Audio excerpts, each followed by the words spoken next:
Welcome to the Driven Dental Podcast, where all things dental drive our curiosity to have meaningful conversations about self-development, business scalability, and prioritizing people over profits. This podcast will leave you ready to drive your practice to new levels of success. I am Matt Robinson, COO and co-founder of Operation Dental, writer of the Driven Dental Practice, and your host. Dentistry is about its people. Let's hear from them. Can we transition to the practice itself? What your leadership style? How did that develop when you had your own office? Meaning now in Lake Mary or before? No, before. Before. What was leadership like then versus maybe now? Wow. Yeah, that's a great question. So first and foremost, I didn't really know what a leader meant, and really a leader does have many concepts today. What this person thinks is a leader, that person may not, and vice versa. I just, for me, I never thought myself as a leader, to be honest. At least back then I didn't. So there's really not much to unpack there. I just would go in and do what I had to do or what I thought was right. And that was it. There wasn't much leadership there. There was, maybe a little motivation here, a little motivation there, pat on the back on, people doing a good job. Now it's different, and I'm not saying I walk in and they view me as their grand leader. Sure. I'm just one more person there. Like I always tell them, I'm a doctor because that is my degree, and I think I earned it and deserve it twice. But that doesn't make me any different than my assistant, my hygienist, my front desk, or even the people that come and clean the office. It just doesn't. We're all human beings. We just have different skill levels. And so what I try and do now as a leader is really help people or my team believe in what they're doing. What are we really doing? Are we doing dentistry, or are we really changing people's lives? How are we changing people's lives? Oh, well, we're doing smile makeovers and all that cliche. And after a while, it sounds trite. And I think it's fine. I think it's fine that we keep that model or motto of, we change people's lives. Yes, we do. We do change. But I want to change their minds. That to me is what I really want to, is we get so many patients that are afraid of the dentist, petrified, for lack of a better term. And I try and dig deep, and kind of understand, that the whole platinum rule helps a lot, because once you understand where they're coming from, you know how to approach them. So I'm not trying to play psychologist here, but psychology is part of dentistry if you want to be successful. So what I do with my patients, I try and inculcate my whole team to do as well.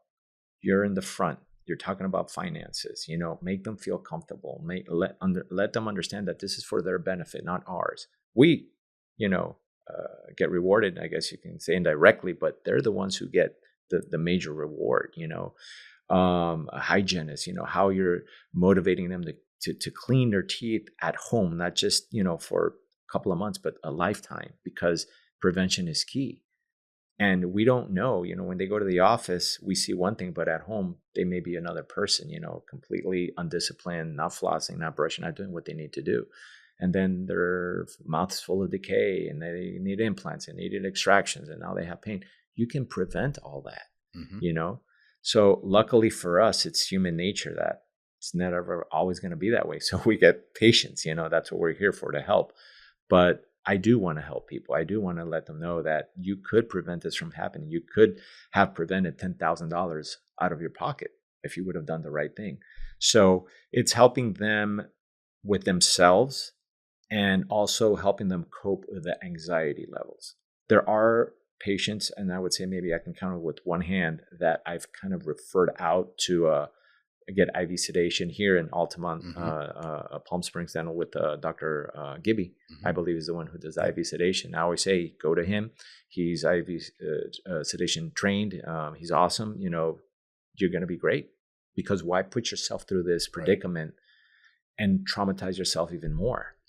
But like I said, it's 1, 2, or 3 patients that I've sent, because I'm able to help them relieve anxiety and gain confidence, because all of this trauma stems from when they were a child. or a horrible, horrible experience that they went through. Once that's embedded in your subconscious mind, good luck releasing that. Right. So how long did it take you to get the confidence to speak to a patient as a guide versus just as a dentist, yeah, as a day-to-day dentist, I'm here to drill on your tooth and fill your tooth, and that's it. Yeah, it takes time, to develop that skill set, and I think it starts with the want. How much do you really want to do this? That's why I've had friends that incredibly have been very successful in dentistry, and they hated dentistry. They just did it for the money, to be in the business side of it, but they were really good entrepreneurs. I have one friend, he's a pediatric dentist that we went to residency together up in Ohio. And I remember him telling me, damn, I hate dentistry every day, and he went into pediatric dentistry. Out of all professions, you hate dentistry and you're going to treat children. Wow. What are you doing, man? And it just, but to each their own. So I guess to answer your question is, it really, like I said, you have to want it. You have to really want to help people. When you really want to help people, it becomes so much easier to do these things. It's not like you have to have a decade of reading and learning and practicing, and no, it's just putting yourself out there, not worrying too much what people may think or judge you, because we live in a world of judgment, and it's unfortunate. But once you kind of just release that and say, this is me. There's this famous quote by Charles Cooley, a sociologist. He said, it's deep. I heard it from Jay Shetty. He says, I am not who I think I am. I am not who you think I am. I am who I think you think I am. It's crazy, but it's the truth. Right. And so once you start realizing that's how we think, that's how we process our thoughts and feelings and whatnot, you're like, that's not real. It's all invented. It's all perception. So talking to a patient, if you're self-conscious, may be a challenge. So if you're doing it heartfelt, again, if you really want to help someone, then you have to let go, and you have to do it for the right reasons. So it becomes easy. You have to be understanding. A lot of these things are basic principles that we already know. We just don't apply. Right. So how do you handle as a doctor when you see a patient who is hurting their health, but they don't do the work you're recommending? Yeah, great question. And we have this conversation all the time with my staff. We have a morning huddle, and it's great. I recommend it for everyone. If they all do it, awesome. If they don't, get to it, because it sets the tone. Sets the tone for the day. I pretty much don't really go over my schedule, because who really needs to know that I'm going to do a DO filling on a patient? Like, what do we get out of that? So I try and make it as valuable as possible, because we only have 15 minutes. So let's do those 15 minutes with a lot of information that will be valid for that day. So I just, unless I have to point something out, if there's something in particular, I'm going to use the laser today for this procedure, then I'll say, make sure you fire up the laser and whatnot. Hygiene does go through their schedule, because I need to know what I'm looking at and what exams I need to go and see. But that gives us time now, opens up space to talk about other things. And I just lost my train of thought. Can you repeat that question? Sure. Again? The question was, how as a doctor do you handle when a patient does not? Yes. Right. So again, we have those conversations with our staff all the time, our team, and because it's discouraging for us, because we're giving our heart and soul to try and better your life, not mine. I always say, it's your teeth, not mine. You can do with them what you want. And it's a conversation I also would have with Dr. Bond. I asked him that question. How do you approach those patients? He goes, I have a heart to heart, heart to heart. I don't just make, it's not just a one sentence, well, we're just trying to help you. No, we really kind of dig deep and say, what are you really trying to achieve?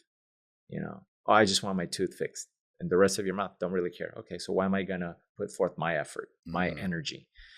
So I will go above and beyond for anyone that is willing to help themselves.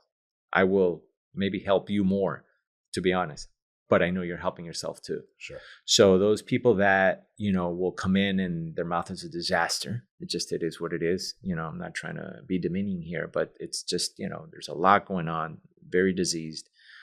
I educate them profoundly one time. That's it, and I will literally take my time. And if they want me to repeat something, I will. And if I walk out of the room, I always say, if there's something you want me to reiterate, just let one of the assistants know or the office manager, and they'll pull me back in and we can talk about it. So they don't feel, because sometimes they feel intimidated for whatever reason. Again, human behavior. I'm not here to judge. I'm here to help. So during that time frame, I sometimes see their eyes and they look at me like deers in a headlight. And I'm like, okay, this person's not really following. So I try and simplify it in layman's terms, so because that is the best way to get the message across. And it gives them time to digest. And many times they'll be like, doctor, I need you to come back in. Mr. So-and-so has a question. And I'm like, yeah, I kind of knew they would. And it's great because, now you've really given your 100% to them. Right. So if you've done all that, you've laid it all on the table, and we're helping them as much as we can with finances because, thankfully, Operation Dental, we have this, these in-house payment plans, which is great because it gives them great discounts and it's a win-win. And we have other means of financing. So we've checked all the boxes. We've done everything we need to do to help this person with their oral health. And oral health means health in general for me. And they still don't do it, then I just turn the page. That's it. That's all you can do. That's all you can do. There's this great book that I highly recommend. It's called The Four Agreements by Don Miguel Ruiz. He's a retired physician. And it talks about 4 major agreements. And one of those is do the best you can, because most of us don't. Mm-hmm. And we complain. Why are you complaining if you didn't do the best you can? And if you did the best you can, why are you complaining as well? Mm-hmm. You did the best you can. So, yeah. How do you mentally balance on your day-to-day as a dentist? When you're speaking to a patient, it's almost like you're a psychologist sometimes. And then you go into technician mode where you're just super focused on surgery or something very technical. How do you balance that, the two different sides of your brain day to day, all day? Yeah. I would say let's call Andrew Huberman, who's a neuroscientist. Maybe he can help us out how the brain works more profoundly. Right. From a pragmatic approach, I can't tell you how I personally do it. It's just a flow. It's a flow. It's a flow state. I already know I'm in psychology mode, like you said. I'm in let me get to know the patient mode, let the patient get to know me mode, because it's a two-way street. And then once we've kind of established that rapport, that confidence level, that trust level, then the technician part it's just a switch. It really is. It's a switch. It's like I literally go into focus mode. And, I consider myself easygoing, lenient, if you will. I like that. I don't need to be, stern or aggressive or mad or egotistic and walk around like, pardon my French, like my don't stink. I like to be just like everyone else because we're all the same in my practice, at least. But I do tell them, and my lead assistant, Aggie, which she's amazing. Shout out to Aggie. I say, Aggie, you know me by now. You've been knowing each other 2 years, and I'm easygoing, and I'm here to help, and whatever you guys need, as much as information I can give you, I'm going to give you. I don't know everything. I don't have the answers to everything. But like Kobe Bryant would say, when he goes in the ring, or not in the ring, in the basketball court, like Maximus Decimus, he'd pick up the dirt, smell it, say it's go time. Mm-hmm. That's how I am when I work. I am so freaking hyper-focused. My face changes. I'm a different person. Like, because I work fast. Mm-hmm. Like, I am fast. I'm Speedy Gonzalez.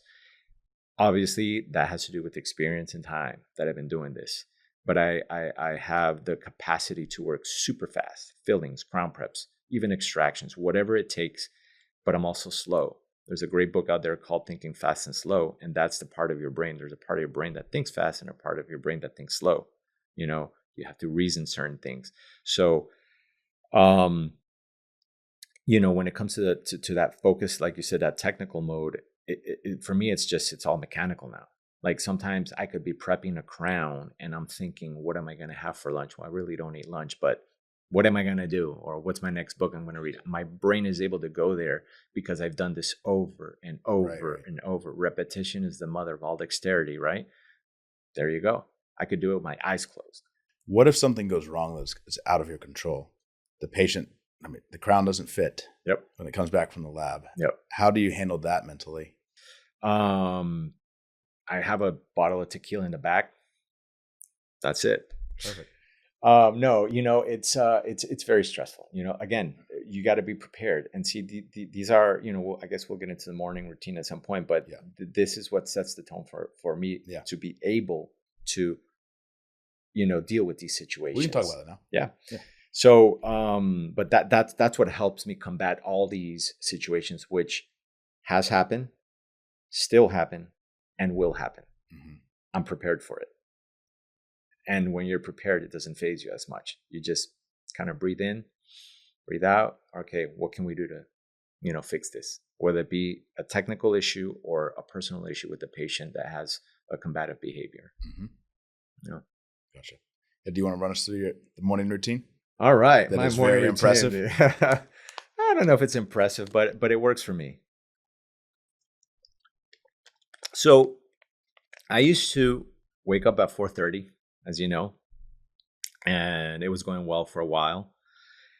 And why do I say for a while is because I read this book. I don't know if you've heard of him, Brian Walker, University of California, Berkeley. He wrote a book called Why We Sleep. It's a great read. It's not boring at all. I think from page 1 to the page 300, I think it is. Great insight. He's in the forefront of sleep, so you can't argue with him. He's very humble though, which I love about him. But it just shows you the importance of sleep. And I used to be on the fence about, do I sleep or not sleep? Because you have these other gurus or saying, oh, you sleep when you die, and Jocko relentless.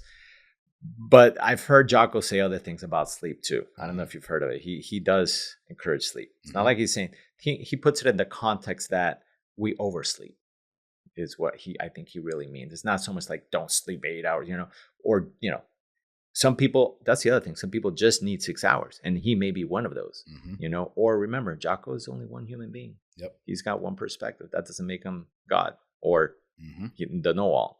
So I cherry pick what I think is valid for me, and I make my own little arsenal, and that's what I use to develop my day. So basically, I stopped waking up at 4:30 because I was feeling a little lethargic during the day. I was crashing too early at night. I just wasn't feeling it. At first it was great. I was like, yeah, I got this, Rocky, raw egg, the whole thing. Yep. And then I said, nah, I got to change it. So now I'm waking up at 5 on the dot. And from a psychological standpoint, I feel waking up within 4 a.m. is very early, So in my mind, I've convinced myself that 5 is a good time to wake up. And I do feel much better. So wake up at 5. First thing I do is I wash my face with cold water just to kind of wake up. Use the restroom like everyone I think does. Then I do a quick prayer. I'm thankful. And that's another topic if you want to talk about gratitude, how it's changed my life and how it continues to perpetually change my life.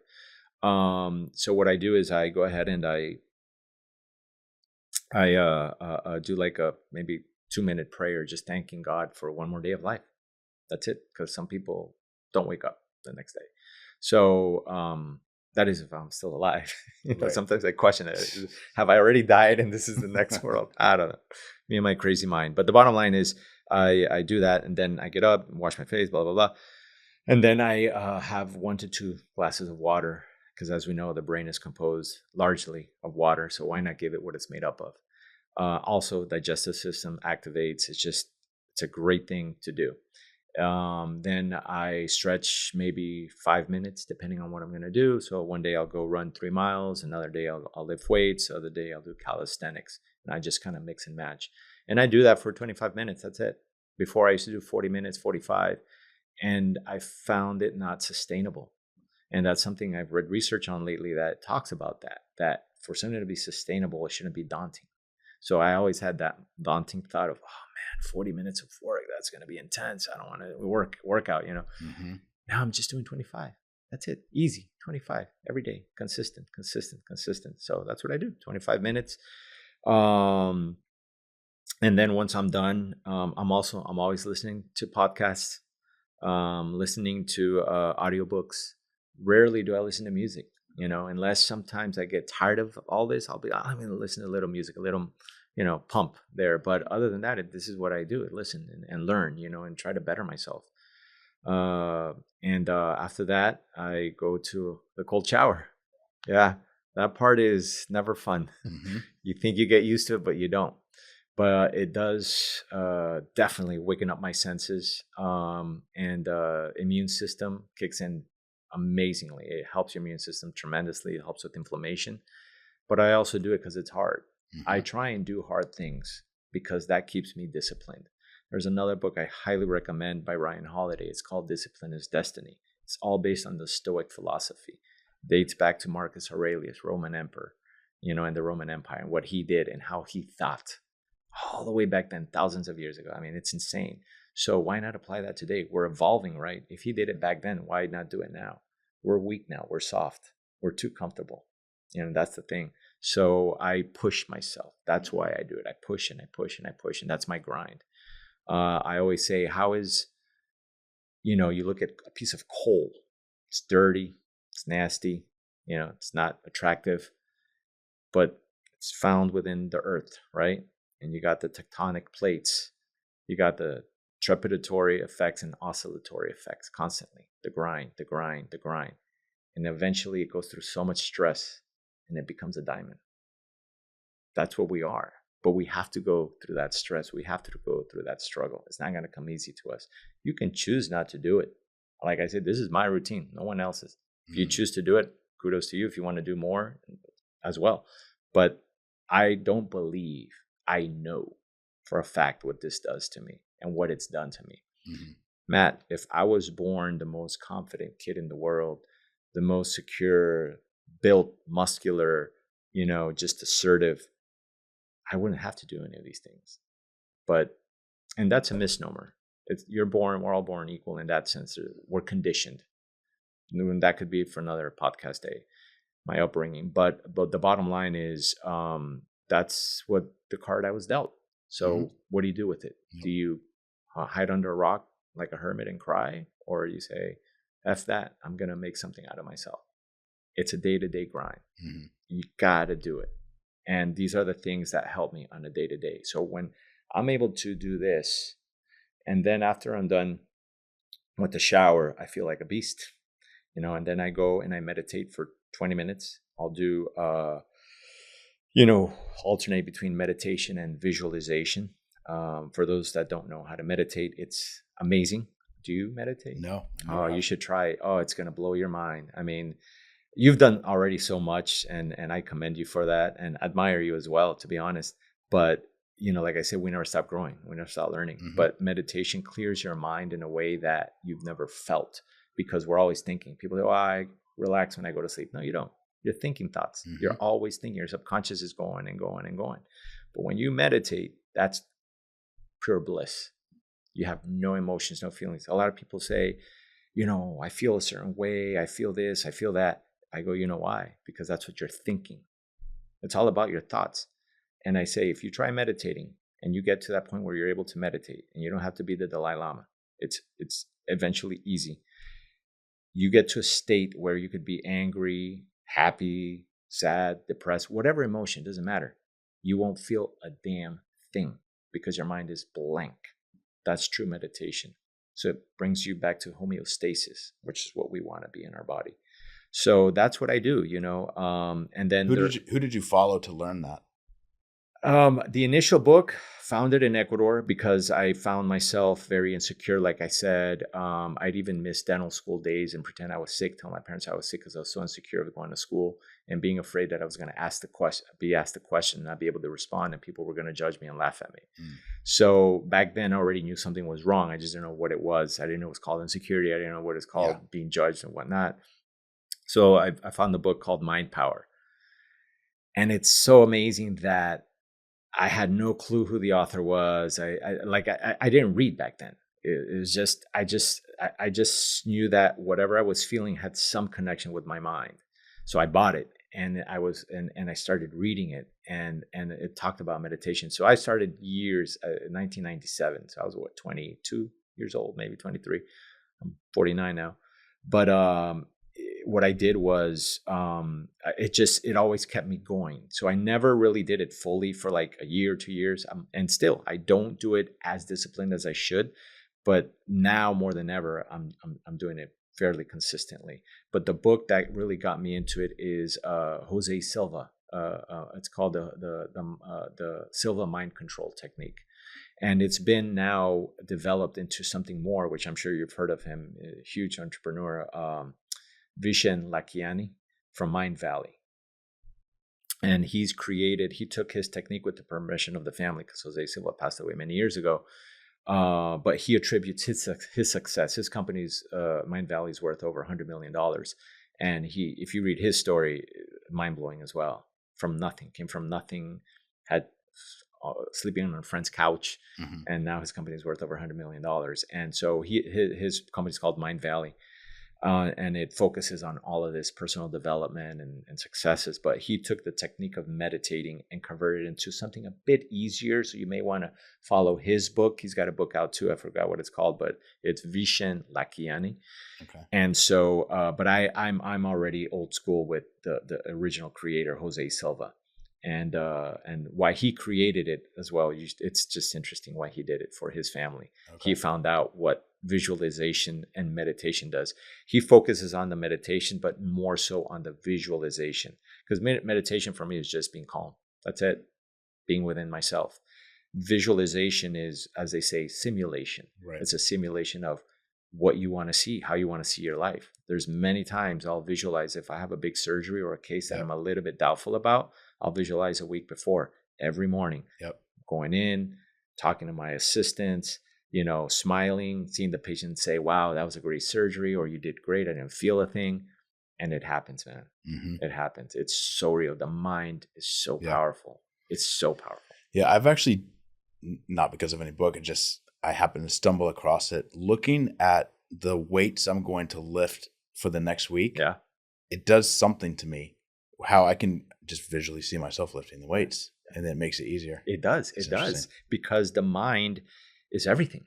If you don't believe it, like the saying goes, what the mind can believe or conceive and believe will achieve. Obviously there's action behind it. Sure. It's not just, esoterically speaking, but if you don't start with that, you got nothing. So yeah. You mentioned gratitude earlier.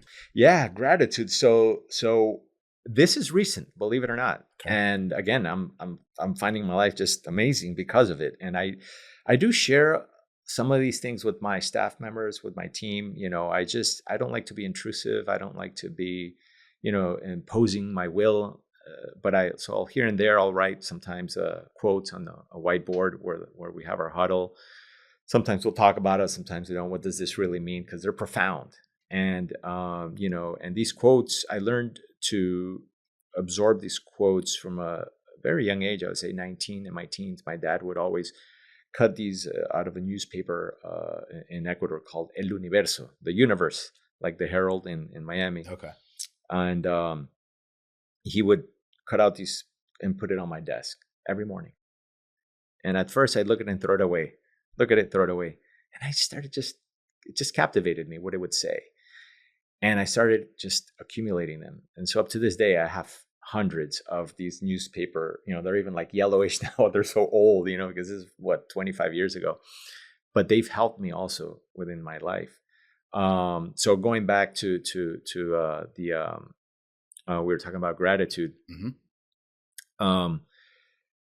There's a book, Rhonda Byrne, the author of the creator of The Secret. A lot of people know Law of Attraction. Some people think it's woo-woo, whatnot. Like David Goggins says, good on you. Merry Christmas. Right. Think what you want to think. I don't care. But it works for me. But there's always action behind that.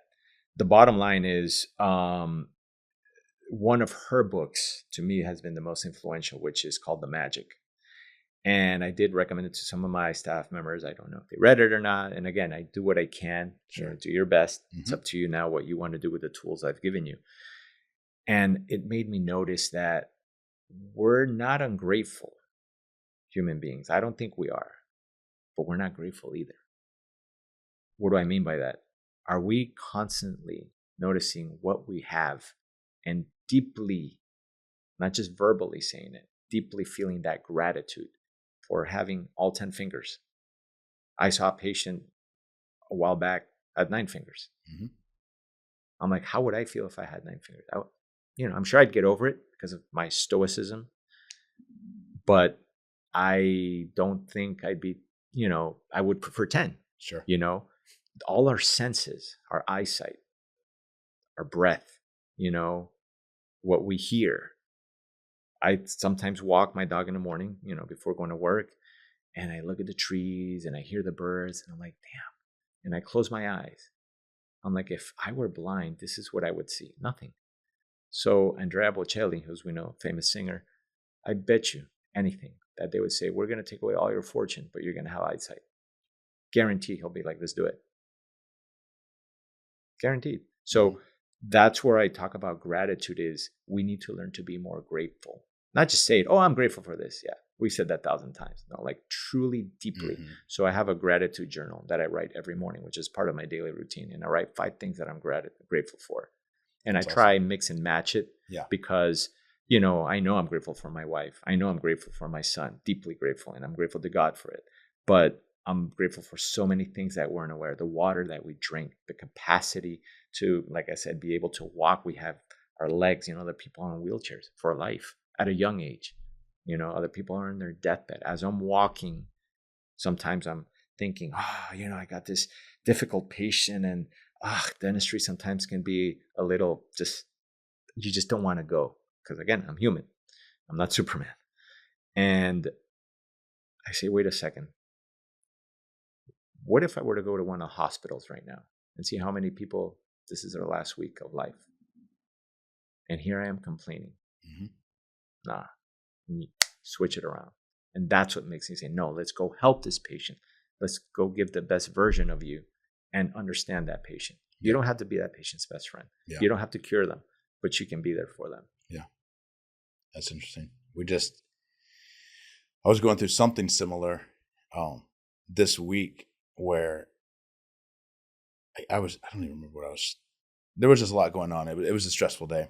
And then we got a call from an assistant front desk at one of our offices. I heard. Yeah. I heard. And yes. She got bad news about the cancer that's come back, and they just said there's nothing they can do. And it was like, it just put whatever I was complaining about into just the smallest nothing. It just put life into perspective. If you don't do that, or if you don't feel that way like you did, you don't have a soul. Yeah. That's the way I see it. You don't have a soul. Mm-hmm. And I doubt that. Unless you're a sociopath, you're going to feel something. Mm-hmm. Yeah, and it will put things into perspective. Mm-hmm. The key is reminder. Remind yourself. Bring yourself back, because we get caught up in life all the time. We get caught up in, all the distractions, but focus. There's a saying that goes, we live in a world of so much distraction. I mean, iPhone, computers, everything is a distraction now. So in a world of distraction, focus is a superpower. How do you remain grateful? Let's talk about kids for a second. Yeah. Because I have 2. Yeah. I have one who's very similar to Lucas in age, 2. She'll be 3 in a couple months. Ella. Yeah. How's she doing, by the way? She's awesome. Awesome. Yeah. And how's Grayson? He's awesome too. So we have a 2.5-year-old and a 7-month-old. Yeah. Yeah. So there are a lot of challenges. Yes. When you're tired and let's say you had a really bad night. Yep. And you have to go to work. Yep. How do you get through that? Whoa, that probably is the best question you've asked me to this, because I struggle with it. I struggle with it every day. And I'll be honest. There are days that I go to work a bit sad, because that is exactly how I feel, just sad, because I've either I don't hit my son. I don't believe in hitting him, Mm-hmm. and nor will I ever. But maybe I get too aggressive verbally. Maybe I shouted when I shouldn't have shouted, because you don't want to. They're absorbing everything. This is the magic age where you're kind of gonna break them or make them or break them. So there's no perfect formula for that. I think it's just coping with them, being patient, reminding myself they're just a toddler. They're just a toddler. They don't know better. Mm-hmm. They don't reason. We reason. They associate. That's a different story, but they don't reason. So, sometimes shame on me for me being the elder and knowing about reasoning and not being able to take the reins of the appropriate way. But at the same time, I don't want to be too hard on myself, because I am human. Sure. So, but what I like about this is at least I go back and reflect on it. Mm-hmm. So it'll help me in the next situation. But it's tough, man. It's tough. It's brutal. And like you said, when I get home, sometimes I have days that I'm exhausted. Yeah. Because like I give 100%. No, I give 110% of me in the office. Mm-hmm. And so when I get home exhausted, and I get home first because I pick up my son from daycare, which is right across from my office. And Carol gets home like around 5:30, 5:40 sometimes. So I have maybe a solid hour with him. Mm-hmm. I just want to get home, lay on the sofa, kick my feet up, and turn on the TV and just veg out. I can never do that. Mm-hmm. I have to entertain him. I have to make sure he washes his hands, cut his apple with cinnamon up, because I want to feed him good food, not crap food or processed food. Once in a while I will, because, we can't be perfect, Sure. but I strive on the other. And, it's just, he doesn't do what I tell him to do. Mm-hmm. He does the opposite, and he's at an age where he's really rebellious. Mm-hmm. And karma does exist, Sure. because that's how I was. Mm-hmm. My mom says, it's your turn now. Yep. I would climb on things. I broke my nose. I broke my arm. I mean, got in a car accident. Well, not car accident, but like riding my bike, ran into a car. Like I was bad. I was a bad kid. I'll be honest, and answering back to my mom. I got a lot of whoopings growing up. My dad never touched me, never hit me. My mom was the gatekeeper. Discipline. Lucas is that right now.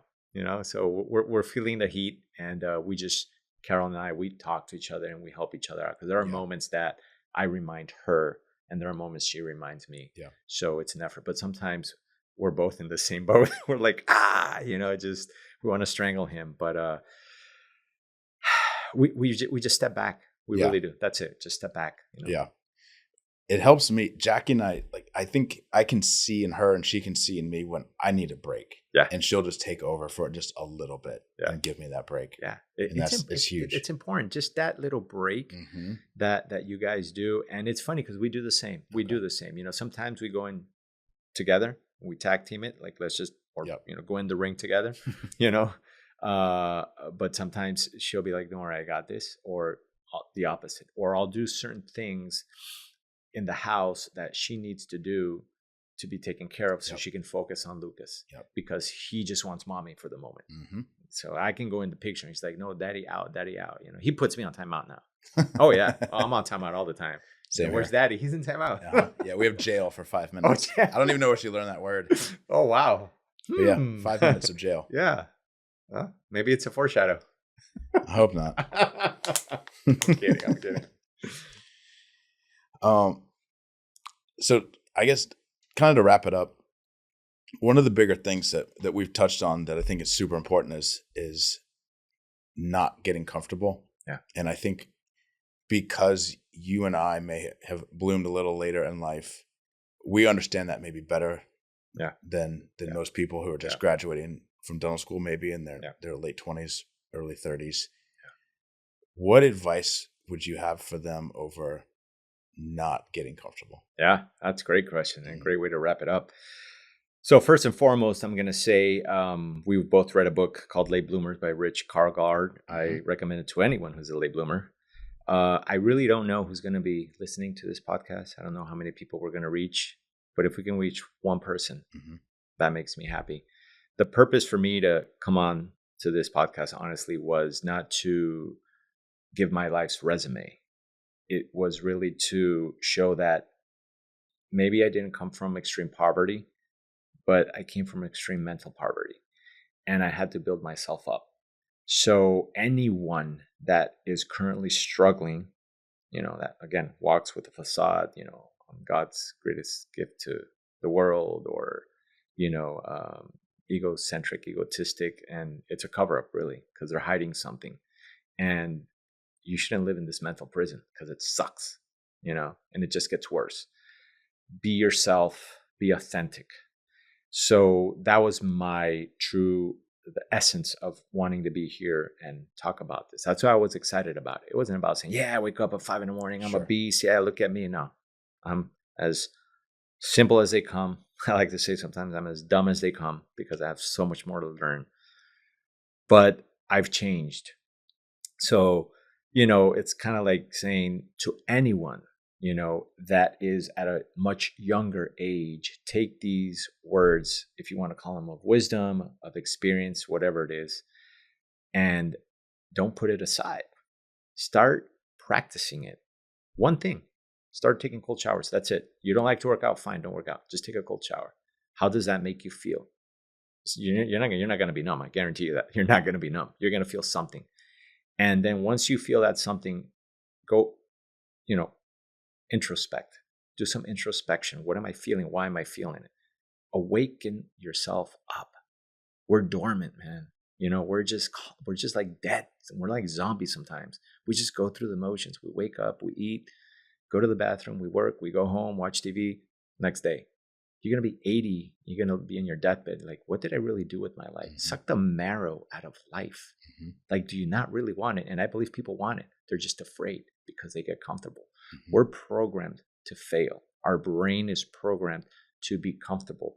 John Assaraf, he's within the group of The Secret. He wrote this book that I'm reading now. Very interesting. I recommend it. It's called Inner Size.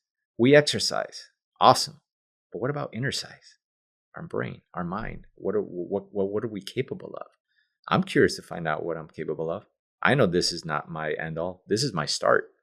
So, if you just start with one thing, one step at a time, you're going to start to see growth, and you're going to see parts of you or sides of you that you thought that you're like, well, I never thought I had this in me, because I speak from experience. I never thought I could be a dentist. I never thought I could speak in public. I never thought I could do this podcast. I never thought I could talk to the patients the way I do.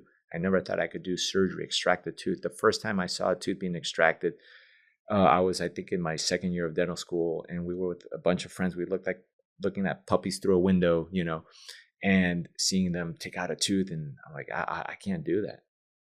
That's what we tell ourselves. But everyone is capable of what you really, truly believe. We just, unfortunately, want to take the easy road. And I'll wrap it up with this. Robert Frost, great poet. He said, 2 roads diverged in a forest, and I took the one less traveled, and that made all the difference. Awesome. Thank you so much. Oh, thank you. Let's do this again soon. Yes, sir. All right. Appreciate it. Thank you.